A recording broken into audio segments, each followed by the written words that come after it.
Assalamualaikum warahmatullahi wabarakatuh. Saya Erin Nurujana. Pada kesempatan kali ini akan membahas mengenai keterampilan berbahasa. Seperti yang sudah kita ketahui, bahasa adalah suatu sistem dari lambang bunyi yang digunakan untuk berkomunikasi. Nah, dalam berkomunikasi ada dua pihak yang terlibat. Yang pertama pihak pengirim dan yang kedua pihak penerima. Nah, dalam keterampilan berbahasa sendiri ada dua kategori yang meliputi aspek pengirim dan penerima ini, yaitu aspek reseptif sebagai penerima dan aspek produktif sebagai pengirim.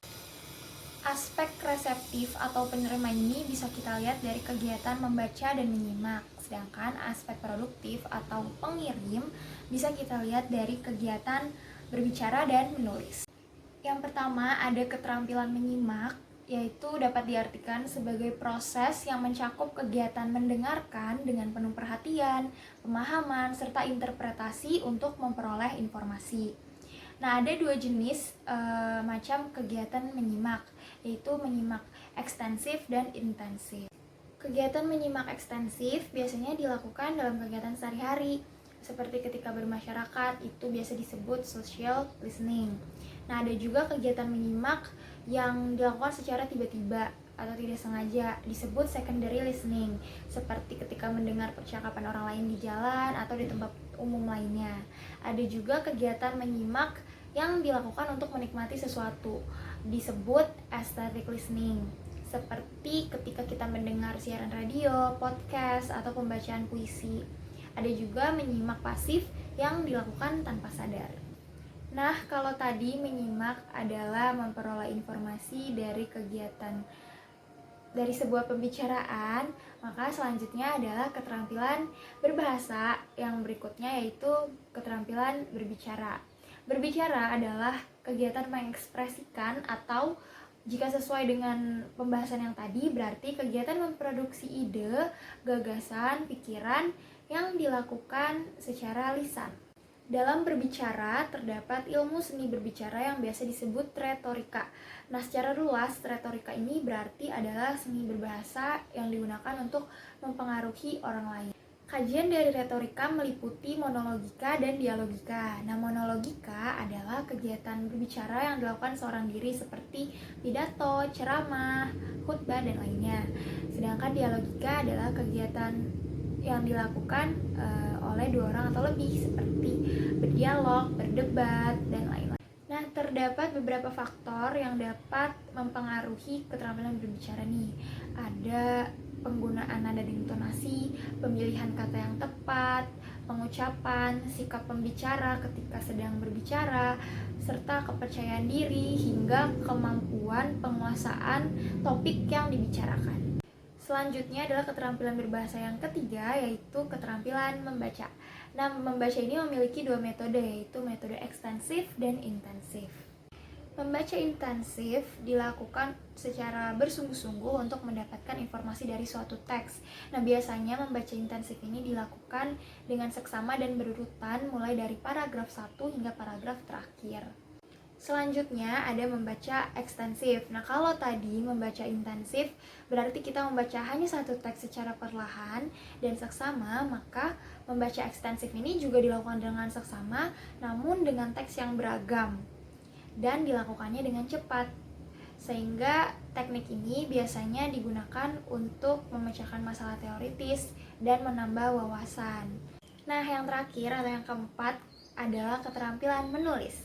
Nah, menulis ini bukan hanya sekedar menyalin kata-kata atau menyalin kalimat, namun juga mengembangkan ide, gagasan, dan pikiran yang dituangkan dalam bentuk tulisan yang logis, sistematis, dan teratur supaya dapat memudahkan pembaca memahami isi tulisan tersebut.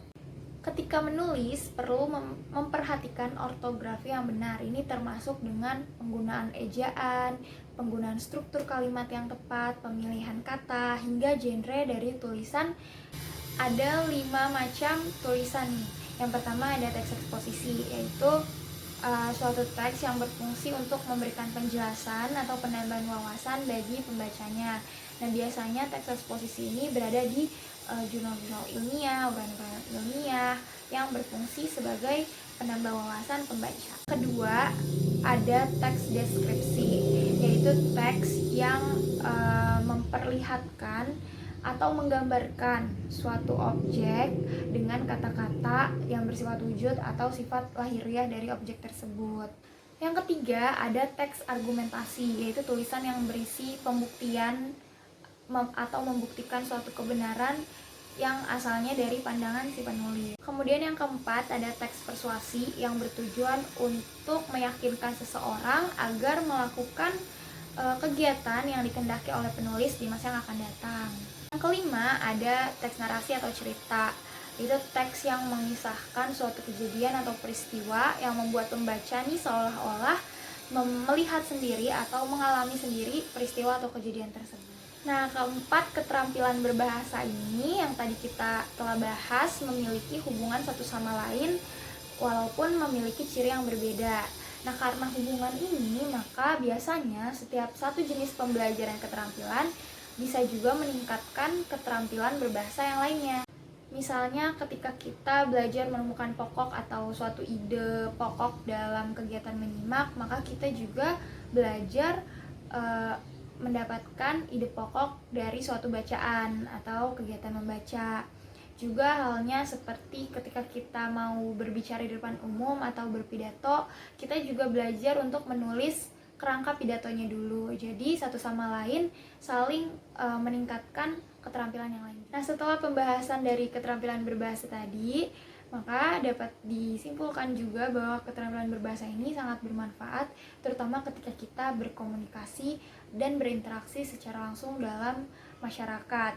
Nah, banyak profesi yang berhubungan langsung dengan masyarakat yang memiliki kualifikasi penguasaan keterampilan berbahasa, misalnya seperti jaksa, manajer, pengacara, guru, reporter, dai, dan masih. Nah, itu tadi pembahasan mengenai keterampilan berbicara yang meliputi keterampilan membaca, menyimak, menulis, dan berbicara yang bisa saya sampaikan. Semoga bermanfaat. Kurang dan lebihnya mohon maaf. Wassalamualaikum warahmatullahi wabarakatuh.